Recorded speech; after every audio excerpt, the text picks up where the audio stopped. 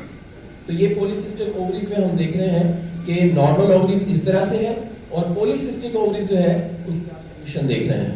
Symptoms of PCOS میں hormonal imbalance ہے, irregular menstruation ہے, ایکنی ہے, آئلی اسکن ہے, اسکن ٹیگز ہیں, ایکسیسو ہیئر گروتھ ہے. اور ہیئر گروتھ کیوں ہے یہاں پہ, یہ امپورٹنٹ پوائنٹ ہے. جب لوٹینائزنگ ہارمون اور FSH ہارمون دونوں ریلیز ہوتے ہیں تو اس کی موجودگی میں, جیسے کہ ہم جانتے ہیں کہ جب یہ ہارمون ہونے زیادہ ہوں گے تو اس کے نتیجے میں جو پینکریاز ہے وہ ایکسٹرا سیکریشن آف انسولین کرے گا. یہی وجہ ہے کہ PCOS میں خواتین کے ہاں انسولین لیول بڑھ جاتا ہے. تو وہ انسولین کی موجودگی ایکسیس اور وہ دو کی ایک ایسا ہارمون ریلیز ہوتا ہے جس کو میل ہارمون یا ٹی ہارمون کہتے ہیں.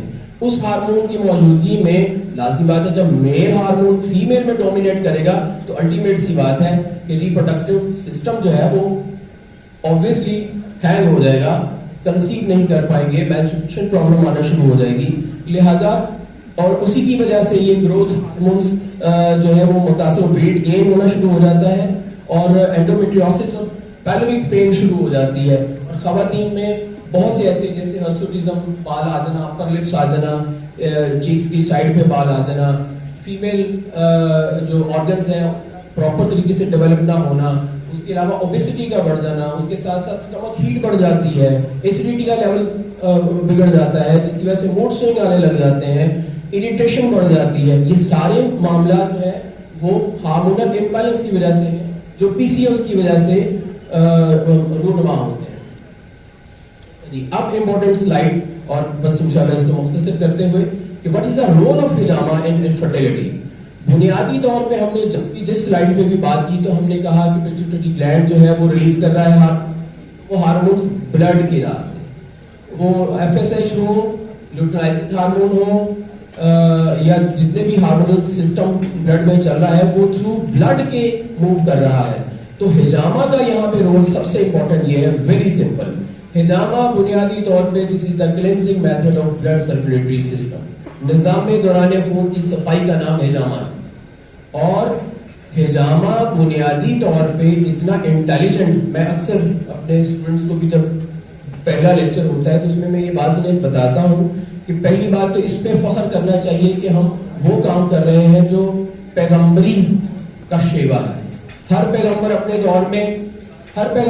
دور میں جو ہے وہ ہدایت ہادی بھی ہوتے تھے اور معالج بھی ہوتے تھے, حکیم بھی ہوتے تھے. لہذا پروردگار عالم نے اس ڈیوائن تھیری کے ذریعے سے ہمیں یہ چیز آگاہ کی ہے. اور میں کہا کرتا ہوں کہ کلام الامام امام الکلام, امام کا کلام بھی امام ہوتا ہے, سردار کا عمل بھی سردار ہے. آج تک میڈیکل سائنس اس میریکلر تھیراپی کی بنیاد نہیں سمجھ سکی. کیوں نہیں سمجھ سکتی؟ بالا ہے فہم بشر سے, اس لیے کہ یہ مین میڈ نہیں ہے. اگر یہ تھیری مین میڈ ہوتی تو آج روز آپ دیکھتے ہیں یہ دوائی کینسل, یہ دوائی کینسل, یہ دوائی کینسل, کیونکہ یہ کسی ریسرچر نے ڈیولپ نہیں کی ہے, کسی سنیاسی نے, کسی حکیم نے ڈیولپ نہیں کی ہے. یہ جانب پروردگار ہے. تو کیسے ممکن ہے کہ فہم بشر اس کی بنیاد کو سمجھ سکے؟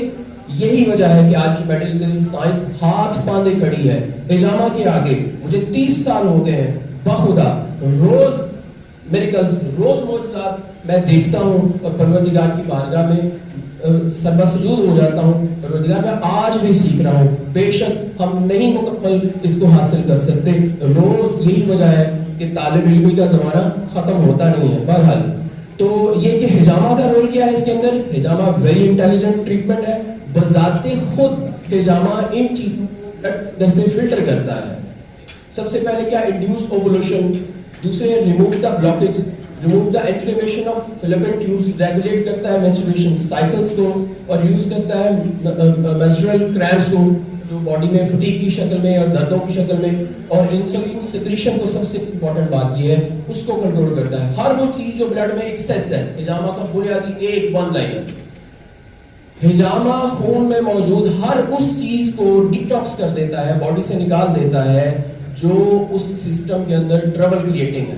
وہ نظام کے اندر پیدا ہونے والے خود سے ٹاکسک مٹیریل ہو جو کہ باڈی کے میٹابولک چینج کی وجہ سے پیدا ہوتے ہیں, یا کسی سسٹم کے ڈس آرڈر کی وجہ سے ہو, ہجامہ ان کو بذات خود ریلیز کر دیتا ہے. لہذا ہجامہ کی جو تھیری ہے وہ ڈیوائن تھیری ہے. ہجامہ کا role is very much important. آخری چیز بڑی امپورٹنٹ, یہاں پہ پوائنٹ بتانا مقصد نہیں ہے آپ ماشاءاللہ سب, لیکن صرف نئے آنے والوں کے لیے کہ ہجامہ میں کو ہم اگر 3 سیشن میں یا 4 سیشن میں کنورٹ کریں تو ہم اپنی پریکٹس میں کیسے کرتے ہیں. فرسٹ سیشن میں یہ پوائنٹس, ان کے سب کے نام جیسے حامد اشرف صاحب بھی کہہ رہے تھے وہ بتانا ضروری نہیں ہے, آپ سب سمجھتے ہیں. یہ پہلا سیشن تک کیا جا سکتا ہے. دوسرے سیشن میں یہ پوائنٹس ہیں جو آپ دیکھ رہے ہیں, لوڈ بیک کے اوپر ہے, سیکرویلیک جوائنٹ کے اوپر ہے, تھائی کے اوپر ہے, اور پوپلیٹیل فوسا کا پوائنٹ اور کاف مسل کا پوائنٹ, یہ امپورٹنٹ پوائنٹ ہے دوسرے سیشن کے لیے. تیسرے سیشن میں ویری مچ امپورٹنٹ, یہ جو آپ around the belly button 4 points دیکھ رہے ہیں, یہ 2-3 انگلی according to the body posture 3 انگلی کے فرق سے جو ہے یہ لگائے جا سکتے ہیں. یہاں پہ 1 نمبر کا کپ جو سب سے بڑے سائز کا ہوتا ہے وہ لیفٹ رائٹ لگایا جا سکتا ہے. اس کے علاوہ ایک پوائنٹ جو بہت امپورٹنٹ ہے اس کی طرف میں جو دلانا چاہوں گا, یہ والا پوائنٹ ہے. یہ پیوبک ایریا کے اوپر ایک پوائنٹ ہے, اور اس کا تعلق اتنے اس کے فنکشن ہیں, اتنے میل دیکھیں تو اس کی اپنی ایفیکیسی ہے. خواتین کے اندر اینڈومیٹریوسس پین کے لیے ہے, لیکوڈ ڈسچارج کے لیے ہے, ایمینوریا, ڈسمینوریا, مسکولر کرامپس, اس میں یہ پوائنٹس بہت فائدہ دینے والے ہیں. لیفٹ رائٹ کے جو پوائنٹ ہیں یہ اووریز کے پوائنٹ ہیں. یہ والے دو پوائنٹس یہ اووریز کے پوائنٹ ہیں, اور اووریز کو سٹیمولیٹ کرتے ہیں, ایکسٹرا سیکریشن آف ہارمونز کو روکتے ہیں. اور یہ جو 2 نیچے پوائنٹ بتائے گئے ہیں یہ سٹمک ہیٹ کو ریلیز کرانے کے لیے, کیونکہ الٹیمیٹ سی بات ہے جب انسولین کا لیول باڈی میں ہائی ہوگا تو اس سے بہت سی تبدیلیاں آئیں گی, جس میں سے ایک یہ بھی ہے کہ اسٹمک کی سیکریشن ایسیڈیٹی بڑھ گئی, لہٰذا اس کو کنٹرول کرنے کے لیے.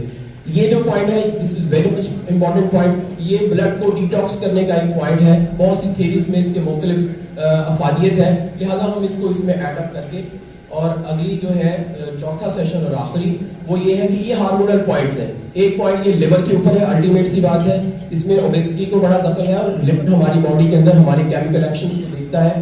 یہ لیور کی پوزیشن کے اوپر پوائنٹ ہے. یہ والا جو پوائنٹ ہے یہ ایسوفیگس کا پوائنٹ ہے, الٹیمیٹ سی بات ہے. ریفلکس کا معاملہ بھی اس میں ایڈ ہو جاتا ہے. یہ سپلین کا پوائنٹ ہے جو ہماری باڈی میں خون بنانے والا تیسرا پارٹنر ہے. یہ تھائز کے پوائنٹ ہے, یہ اگین ہارمونل پوائنٹ ہے, اور یہ فرنٹ سے اگین اسٹمک کے پوائنٹ ہے. لہٰذا مقصد پوائنٹ بتانا نہیں ہے, مقصد صرف اس بات کی افادیت کے اوپر بحث کرنی ہے اور تمہید کرنی تھی کہ ہجامہ کا رول انفرٹیلیٹی کے اندر. لوگ میرے پاس جو پیشنٹ آتے ہیں ہم انہیں کہتے ہیں آپ جو ادویات لے رہے ہیں وہ ایلوپیتھک, ہومیوپیتھک, واٹ ایور, جاری رکھیے. ہمارا اس کے ساتھ کوئی پھڈا لڑائی ہے نہیں, کیونکہ ہم نے تو دوائی دینی ہی کوئی نہیں. ہم نے تو سنت کے ذریعے سے, اس سنت عمل کے ذریعے سے ٹریٹمنٹ دینا ہے. اور خدا کے فضل و کرم سے جن لوگوں کو اس طریقے کے ساتھ ٹریٹمنٹ دیا گیا ہے, خدا کے فضل و کرم سے اور سرکار دو عالم کے صدقے میں پروردگار عالم نے ان کو شفا بخشی ہے. کیونکہ جو شفا ہے الٹیمیٹ سی بات ہے کہ وہ اللہ تعالیٰ کی جانب سے. آپ سب لوگوں کا بہت بہت شکریہ.